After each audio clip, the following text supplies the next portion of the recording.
ప్రియులారా, మన ప్రభు అయిన యేసు క్రీస్తు నామంలో మీకు శుభోదయం. ఆయనను గూర్చి అనుదిన ఆత్మీయ ఆహారం, మే 29 గురువారం. నేటి మన ధ్యాన లేఖనం ఎఫెసీయులకు రాసిన పత్రిక 3వ అధ్యాయం 12వ వచనం. ఆయన యందలి విశ్వాసము చేత ధైర్యమును నిర్భయమును అయిన ప్రవేశమును ఆయనను బట్టి మనకు కలిగి ఉన్నది. వ్యాఖ్యానాంశం ధైర్యము నిర్భయము. వ్యాఖ్యాన అంశం ధైర్యము నిర్భయము. వ్యాఖ్యానం: ధైర్యమే మంచి పదం, అయితే దానితో కూడా సహాయంగా నిర్భయం అనే పదం కలుపబడి ఉంది.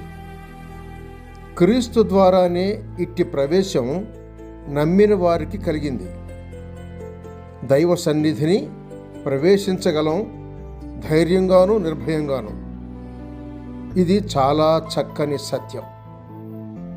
ఆదాము హవ్వలు ఎప్పుడు పాపము చేసిరో అప్పుడు దానిని బట్టి దేవునితోటి ప్రవేశం వారికి తప్పిపోయింది. అంతేకాదు, వారు దేవుని స్వరం విని ఆయన సముఖానికి రావడానికి వెరచారు.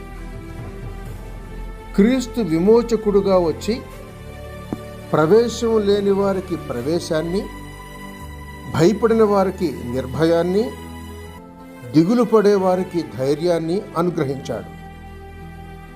క్రీస్తు ఆదరణకర్త అని 1 యోహాను పత్రిక 2వ అధ్యాయం 1వ వచనంలో పిలువబడుతున్నాడు. ఎలాగంటే, ఉత్తరవాది అని వ్రాసిన మూల భాష పదం ఆదరణకర్త అని అర్థం.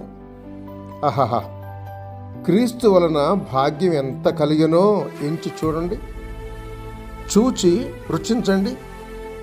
పేతురు వ్రాసిన 1వ పత్రిక 2వ అధ్యాయం 1వ వచనం. క్రీస్తు చనిపోయినప్పుడు ఆ దేవాలయపు తెర పైనుండి క్రింది వరకు చెనిగిన సంగతి ఇదే. ఆయన రక్తం వలన ఈ గొప్ప ప్రవేశమును, ధైర్యమును, నిర్భయమును కలిగాయి.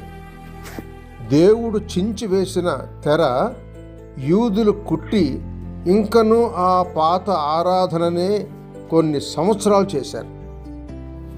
మీరు దేవుడు తెరిచిన దాన్ని కుట్టిపెట్టొద్దు. దేవా, నా హృదయము నిబ్బరముగా ఉన్నది, నేను పాడుచు స్తుతిగానము చేసేదను, నా ఆత్మ పాడుచు గానము చెయ్యను. కీర్తనల గ్రంథం 108వ కీర్తన 1వ వచనం చూడండి. సహోదరుడు సైలస్ ఫాక్స్. శుభములతో వందనాలు.